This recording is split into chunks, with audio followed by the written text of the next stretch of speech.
ಕೃಷಿ ಇಲಾಖೆಯಿಂದ ಈ ತರ ವೆರೈಟೀಸ್ ಅಂದ್ರೆ ಈ ತರ ಇದ್ ಮಾಡಿದ್ದಾರೆ, ಪ್ರಾತ್ಯಕ್ಷಿಗಳನ್ನ ಇಟ್ಟಿದ್ದಾರೆ. ಇಲ್ಲಿರೋ ಇನ್ಚಾರ್ಜ್ ಕೇಳ್ತಾ ಇದೀನಿ, ಸರ್ ಏನಿದು ಈ ತರ ವೆರೈಟೀಸ್? ನನ್ನ ರೈತರು. ನನ್ನ ಹೆಸರು ಕಲ್ಲಪ್ಪ ಪಂಡಿತಪ್ಪ ನೇಗಿನಾಳ್ ಅಂತೇಳಿ, ಬೆಳಗಾವಿ ಜಿಲ್ಲೆ ಬೈಲಹೊಂಗಲ ತಾಲೂಕ.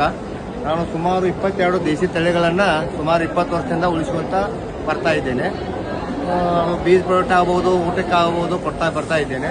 ಇವು ಒಂದೊಂದು ತರ ಜೋಳಗಳು ಒಂದೊಂದು ಟೈಪ್ದಾಗ ಕೊಂಡುವಂತ. ಇದು ಕೆಂಪು ಕಡಿಮೆ ಜೋಳ ಅಂತ. ಕೆಂಪು ಕಡಿಮೆ ಜೋಳ ಇದ್ರಾಗ ಅವಲಕ್ಕಿ, ಬಿಸ್ಕಿ, ಕೋಳ್ಬಳೆ ಈಗೆಲ್ಲ ಮಾಡ್ತಾ ಇದ್ದಾರೆ. ನಾ ಮಾತ್ರ ಅವಲಕ್ಕಿ ಮಾಡ್ತಾ ಇದ್ದೇನೆ. ಈ ಸ್ವಸಹಾಯ ಸಂಘದವರು ಅದ್ರಾಗಿಂದ 4-5 ವೆರೈಟಿಗಳು ಮಾಡ್ತಾ ಇದ್ದಾರೆ ಜೋಳ ತಗೊಂಡ. ಇದು ದೋಸೆ ಜೋಳ. ಇದು ಒಟ್ಟಿಗೆ ಅಷ್ಟೊಂದು ಜಿಗಟ್ ಬರೋದಿಲ್ಲ. ದೋಸೆಗೆ ನಂಬರ್ 1 ಇದೆ. ಇದು ಅಕ್ಕಿ ದೋಸೆಗಿಂತ ನಂಬರ್ 1 ದೋಸೆ ಆಗೋದಿಲ್ಲ. ಈ ದೋಸೆ ಜೋಳ ಇದನ್ನ ಹಿಡ್ಕೊಂಡಿಲ್ಲ. ಈ ಸಕ್ರೆ ಮುಕ್ರಿ ಅಂತೇಳಿ ಸ್ವೀಟ್ ಜೋಳ. ಈ ಪಾಪ್ಕಾರ್ನ್ ಯಾವ ಟೈಪ್ ತಿಂತಾರಲ್ಲ ಹಂಗ ಬೆಳೆಸಿ ತಿನ್ನುವಂತ ಜೋಳ. ಇದು ಜೋಳ ಸೆಡೆಗಾರ ಜೋಳ ಅಂತೇಳಿ. ಇದು ಅತಿ ಜವಾರಿ ಮೋಲ್ಡ ಸೆಟ್ಟಿದ್ದ ಜೋಳ. ಇದು ರೊಟ್ಟಿಗೆ ಉಪಯೋಗ ಇದೆ. ಇದು ಕೆಂಪು, ಇದು ಕಡಿಮೆ, ಇದು ಗಟ್ಟಿ ತರಿ ಜೋಳ. ಇದು ಕಾಳು ಬಂಗಾರ ಕಲರ್ದಾಗ ಬರ್ತದ. ಇದು ಅನ್ನ, ಜೋಳದ ಅನ್ನ ಮಾಡ್ತಾರೆ, ನುಚ್ಚು ಮಾಡ್ತಾರೆ. ಇದು ರೊಟ್ಟಿಗೆ ಇಷ್ಟು ಪ್ರಸಿದ್ಧ ಇದೆ. ಇದು ಒಗರೆ ಜೋಳ ಅಂತ. ಈ ಒಗರೆ ಜೋಳ ಇದ ಔಷಧ ಮೆಡಿಸಿನ್ ಇದ್ದಾಗ ಈ ಹೊಟ್ಟೆ ನೋವು ಬಂದಂತ ಸಣ್ಣ ಮಕ್ಕಳು ಇರ್ಬೋದು, ದೊಡ್ಡ ಇರ್ಬೋದು, ಇದನ್ನೊಂದು 10 ಕಾಳ ತಗೊಂಡು ಹಿಟ್ಟು ಮಾಡಿ ಒಂದು 2 ಅಥವಾ 3 ಎಲೆ ತೊಂಡೆ ಎಲೆ ಹಾಕಿ ಅದ್ರಾಗ ಜ್ಯೂಸ್ ಮಾಡಿ ಕೊಟ್ರೆ ಈ ಹೊಟ್ಟೆ ಕಾಯಿಲೆ ವಾಸಿ ಮಾಡುವಂತ ಇದು ಒಂದು ಒಗರೆ ಜೋಳ ಇದೆ. ಇದು ಜೋಳ ಕಾಜೋಳ ಅಂತೇಳಿ ಒಂದು 6 ತಿಂಗಳ ವೆರೈಟಿ. ಇದು ಜವಾರಿ, ಇದು ದೊಡ್ಡ ಶಕ್ತಿ ಐತೆ. ರೊಟ್ಟಿ ಇರ್ಬೋದು, ನುಚ್ಚಿರ್ಬೋದು. ಇದು ರೊಟ್ಟಿಗೆ ಬರುವಂತ ಜೋಳ. ಅದಾಗ ಬೆನೆಗಾರ ಜೋಳ, ರೊಟ್ಟಿ ಹಾಗೂ ನುಚ್ಚಿಗೆ ಅದು ಬರುವಂತ ಜೋಳ ಇದೆ. ಅದು ಮಲ್ಲೂರಿ ಜೋಳ ಅಂತೇಳಿ. ಅದು ಸಕ್ಕರೆ ಕಾಯಿಲೆ ಇದ್ದವ್ರಿಗೆ ಸ್ವೀಟ್ ಕಡಿಮೆ ಇರೋದ್ರಿಂದ ಸಕ್ಕರೆ ಕಾಯಿಲೆ ಅವರಿಗೆ ಅದನ್ನು ಉಪಯೋಗ ಮಾಡಿದ್ರೆ ನಾರ್ಮಲ್ ಶುಗರ್ ಮತ್ತು BP ನಾರ್ಮಲ್ ಬರುವಂತ ಅದನ್ನ ಔಷಧ ಮೆಡಿಸಿನ್ ಇದೆ.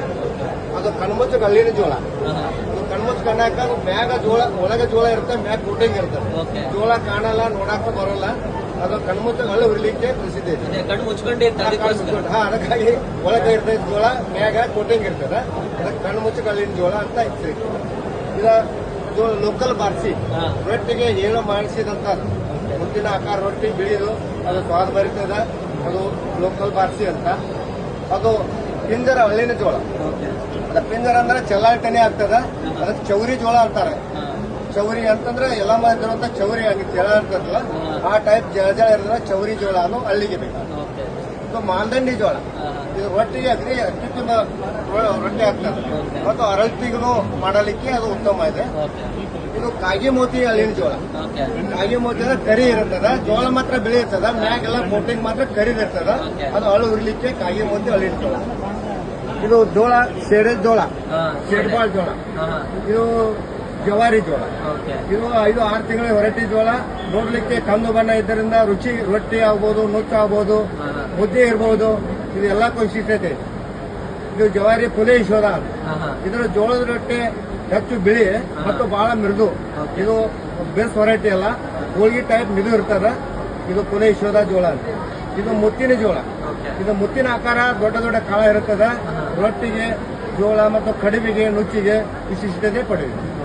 ಇವಿಷ್ಟು ಸರ್ ರೈತರು ಬೆಳಿಬೇಕು ಅನ್ಕೊಂತಾ ಇರ್ತಾರೆ. ಈ ತರ ಬೀಜ ಬೇಕು ಅಂದ್ರೆ ನಿಮಗೆ ಯಾವ ತರ ಕಾಂಟ್ಯಾಕ್ಟ್ ಮಾಡಬಹುದು? ಯಾವ ತರ? ಸರ್, ನಾನು ನಂಬರ್ ಕೊಟ್ಟಿದ್ದೇನೆ. ಧಾರವಾಡ ಕೃಷಿ ಮೇಳದಲ್ಲಿ 20 ವರ್ಷದಿಂದ ರೈತರಿಗೆ ಬೀಜ ಮಾರಾಟ ಮಾಡಲಿಕ್ಕೆ ನನಗೆ ಸ್ಟಾಲ್ ಕೊಟ್ಟಿರ್ತಾರೆ.